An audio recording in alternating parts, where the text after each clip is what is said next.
Bom dia, sejam bem-vindos a mais uma aula da disciplina de Princípios de Melhoramento Animal, do curso de Graduação em Agronomia. Nessa aula, nós trataremos da estimação de parâmetros. E dentre os parâmetros que vamos estimar, utilizando o método dos momentos que veremos nessa aula, está a variância aditiva e a variância fenotípica. Nós utilizaremos essas duas variâncias para estimar o pseudoparâmetro herdabilidade, que é muito útil no melhoramento animal e você já utilizou estimativas dele na aula passada para poder estimar o ganho genético. Antes de começar, nós precisamos ver alguns conceitos importantes. O que são componentes de variância? Componentes de variância são as variâncias que podem ser associadas aos efeitos aleatórios de um modelo estatístico. Aqui, por exemplo, nós temos o σ2e. σ2 representa variância e o E minúsculo embaixo está geralmente associado à representação da variância residual, que vai estar em qualquer modelo estatístico.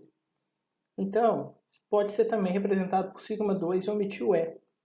Quando você vê em qualquer trabalho σ2 ou σ2ezinho, quase 100% das vezes vai se referir à variância residual, certo?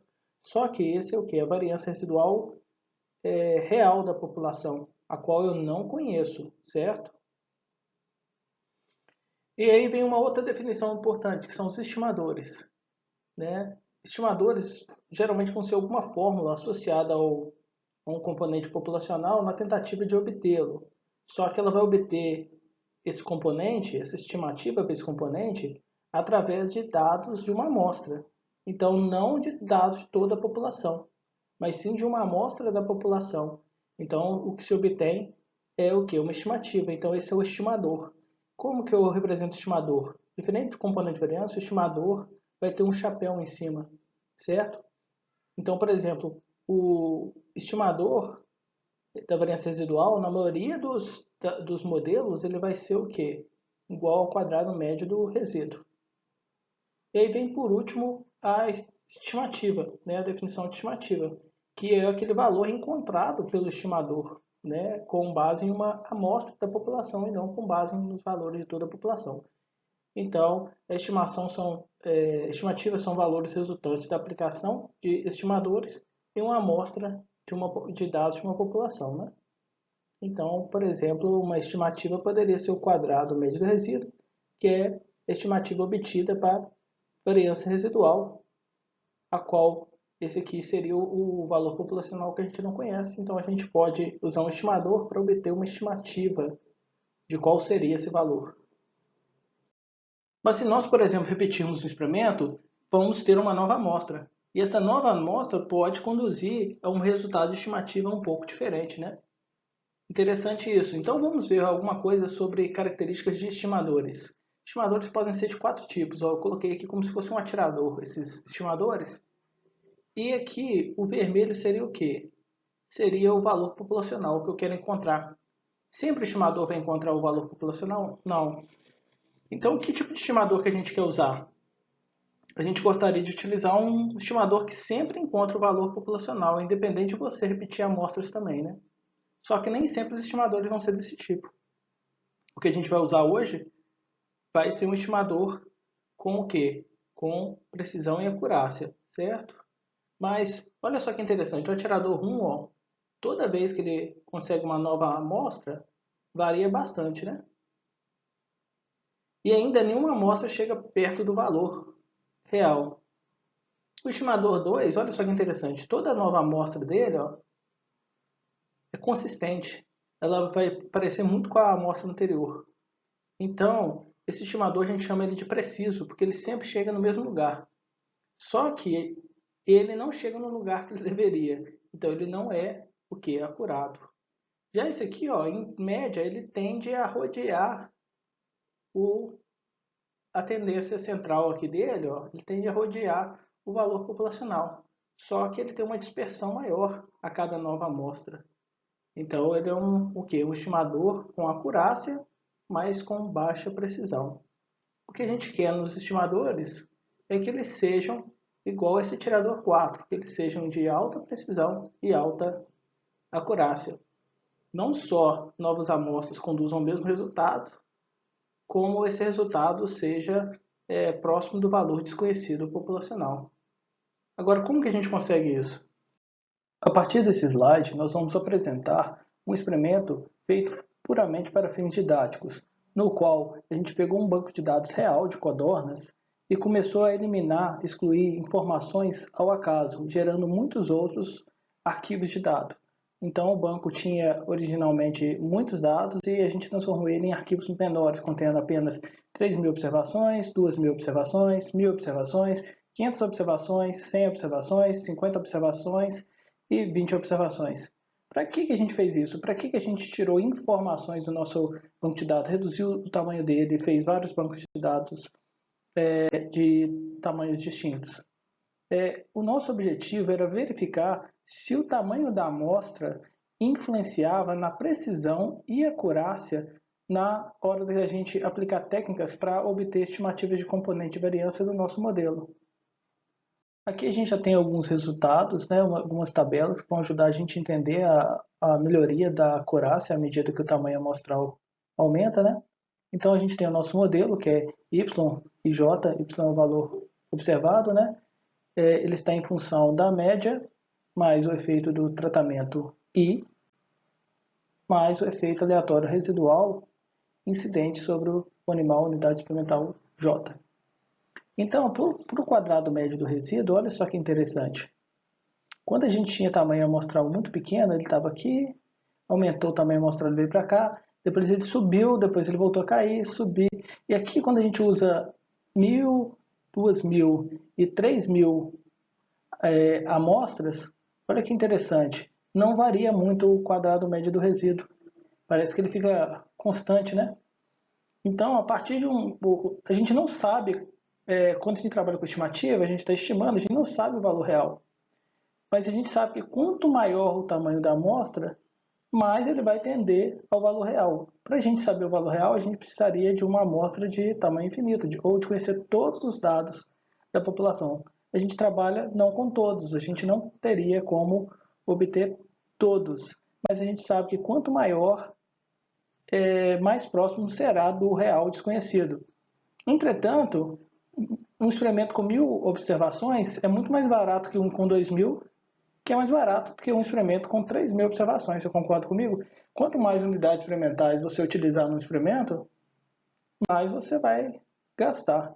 Então, a partir de um determinado momento, você não ganha mais muita qualidade ao adicionar novas informações. Mas quando você tem muito poucas informações, olha como a estimativa do quadrado médio do resíduo varia muito diferente da estimativa com um volume maior de observações, que possivelmente é mais próximo do valor real, do valor populacional. Então, isso fica evidente. Quanto maior o tamanho da amostra, maior será a qualidade da estimativa, por exemplo, do quadrado médio do resíduo. Então, o quadrado médio do resíduo a gente entendeu. Agora, você deve estar se perguntando por que no caso do quadrado médio do tratamento, ele continua subindo em vez de se estabilizar, né? E você deve estar pensando, será que é porque essa amostra ainda é muito pequena para isso? Não, na verdade é porque o quadrado médio do tratamento, ele, no nosso modelo que a gente mostrou anteriormente, ele pode ser reescrito como K sigma 2T mais sigma 2E. Né? Se fosse a gente trabalhar pensando que ele é uma estimativa, vamos colocar um chapéu aqui, depois a gente pode explicar melhor por quê. E então, esse K é o número de observações por tratamento. Né? Então, quando você vai aumentando o número de observações e o número de tratamentos não muda, né? Então esse K vai aumentando. Então, à medida que a gente vai aumentando, a quadrado médio do tratamento também vai aumentando.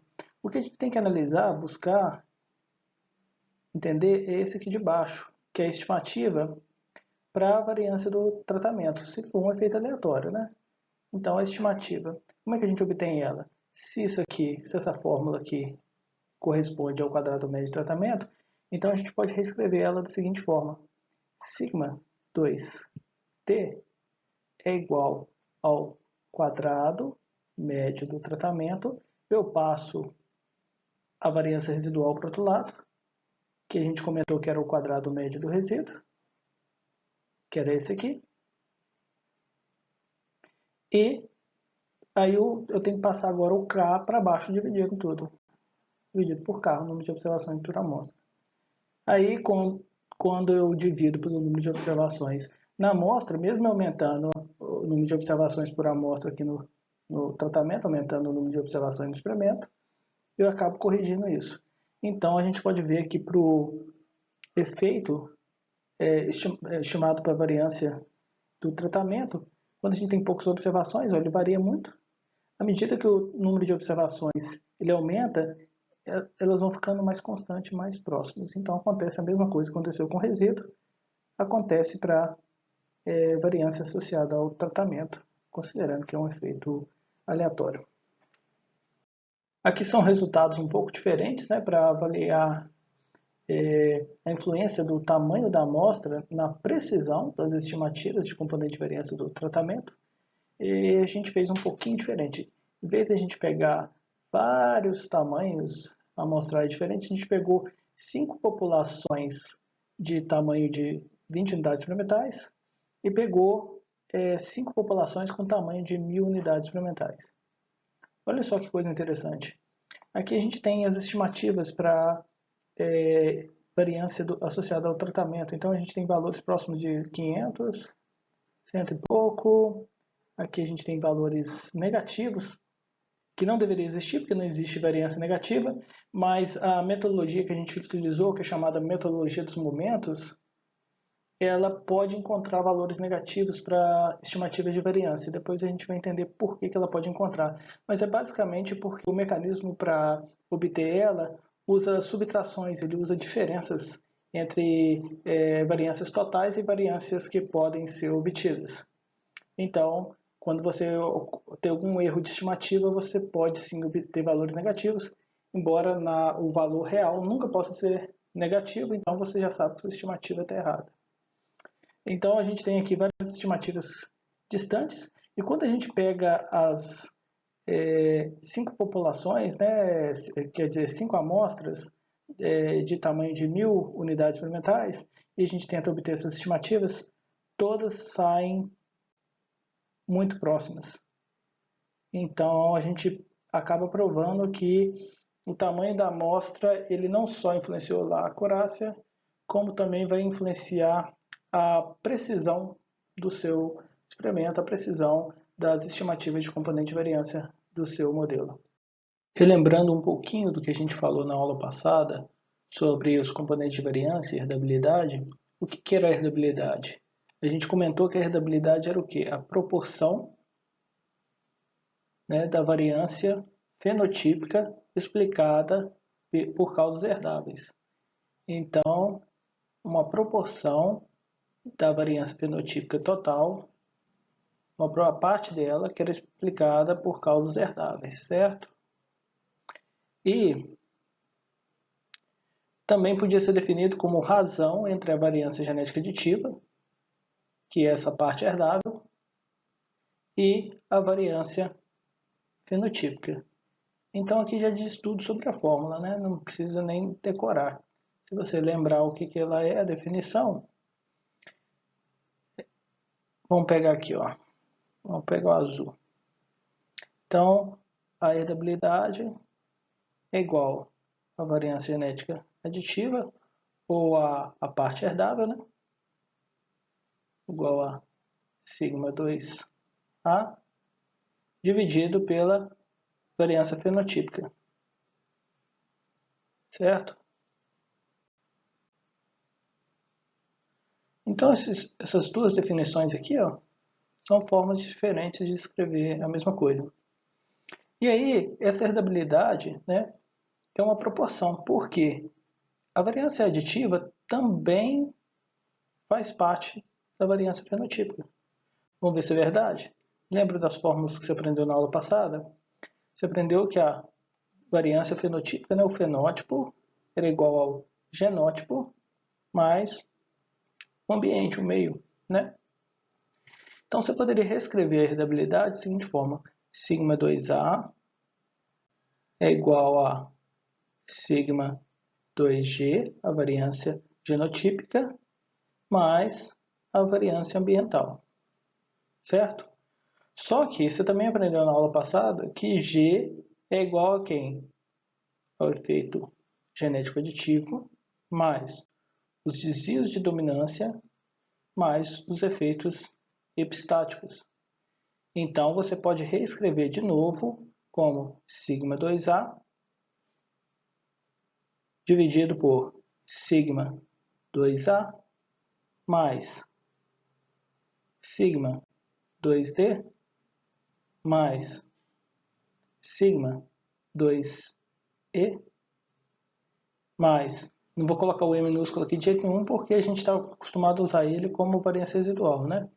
E sigma 2M, né? Alguns livros você vai ver o A, às vezes, ou o E para aqui para o ambiente, né? Que é de environment, seria em inglês. E aí na epistasia, nesses livros, você vai ver um I em vez desse E. Aqui eu preferi colocar portuguesado, né? Que é mais comum nos autores de melhoramento de planta do que nos autores de melhoramento animal, mas eu acho que ajuda a gente mais se a gente entender desse jeito. Nesses livros que são em inglês, por exemplo, o F é um P, porque o fenótipo em inglês é escrito com PH. Então, temos aqui, olha só que interessante. Vou pegar outra cor, vou pegar a cor verde agora. A variância aditiva está tanto no numerador como no denominador. Isso é importante para a gente entender de quanto até quanto pode variar a herdabilidade. O mínimo que a herdabilidade pode ser é zero. Por quê?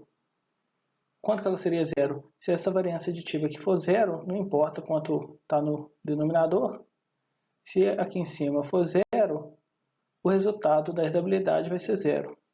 Só que a herdabilidade também pode assumir valores maiores, sendo no máximo maior, ela sempre vai ser menor ou igual a 1. O valor maior que ela pode atingir é 1, se não tiver nenhum erro de estimativa. Por que o maior valor é 1? Porque o máximo que pode acontecer é esses aqui não valerem nada, eles não podem ser negativos, né? Porque não existe variância negativa. O máximo que pode acontecer eles não valerem nada, valerem zero. Então ficaria, sei lá, 300 sobre 300 ou 200 sobre 200. Qualquer valor da variância aditiva, 20 sobre 20. Um valor dividido por ele mesmo é igual a 1. Então, a herdabilidade sempre vai variar entre 0 e 1. Para estimar os componentes de variância, nós vamos utilizar o método dos momentos, também conhecido como método da ANOVA. Ele é chamado de método da ANOVA porque utiliza o quadro da ANOVA que você aprendeu quando fez a disciplina de estatística. Você lembra dele? Tinha o quê? Fonte de variação, grau de liberdade, soma de quadrados, quadrado médio e tinha o F. Você calculava, né? Fazia o F calculado, comparava com o F tabelado e verificava se era significativo ou não, né? Testava suas hipóteses. Aqui a gente não está interessado em teste de hipóteses, a gente não está interessado nesse F, então eu já vou apagar ele. A gente está interessado em um outro componente que provavelmente você não viu ainda, que é a esperança do quadrado médio, certo? Então, vamos fechar aqui o quadro. E aqui, nas fontes de variação, geralmente você tinha os efeitos que eram, você deve ter visto tratamento, você deve ter visto o bloco, controle vertical, controle horizontal e assim vai. Mas aqui, como o nosso modelo é aquele que a gente já mostrou antes, y e j é igual a média mais tratamento e mais efeito do resíduo, é IJ, né? Então, esse é o que? O delineamento inteiramente causalizado que você viu. Então, nele tem o tratamento, tem o resíduo e tem a fonte de variação total. Então, aqui a gente ia completar o quadro, né? E por isso se chama método da Noble, mas também se chama método dos momentos. Por quê? Se chama método dos momentos porque esse quadrado médio é igualado a essa esperança do quadrado médio. E esse quadrado médio daqui, ele é chamado de momento amostral. Momento amostral. Por quê? Porque ele é obtido através da sua amostra. Ele poderia dar um resultado diferente se você repetir esse experimento, por exemplo, e utilizar uma nova amostra. Então, ele vai depender da sua amostra. Então, chama momento amostral. Enquanto esse aqui é o valor real, o que você não conhece, é chamado de momento populacional, que é o desconhecido, que é o que você quer encontrar. No método dos momentos, você vai igualar os valores obtidos aqui e aqui, ó.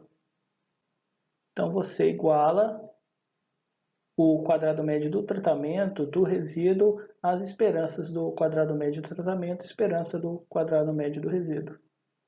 Então, por isso que se chama método dos momentos. Se eu quiser deixar no quadro o F calculado, também tem importância, pode deixar. Eu vou até utilizar alguns valores de F calculado aqui, a título de curiosidade, para a gente entender melhor a esperança dos quadrados médios. Vamos ver aqui um F calculado igual a 0,5. Um outro F calculado, um outro experimento, obteve um F calculado de 1. E o último, um F calculado de 1,5. E aí, como que a gente descobre se esses Fs calculados são significativos ou não? Durante o teste de hipótese, né, a gente preconizou um nível de significância,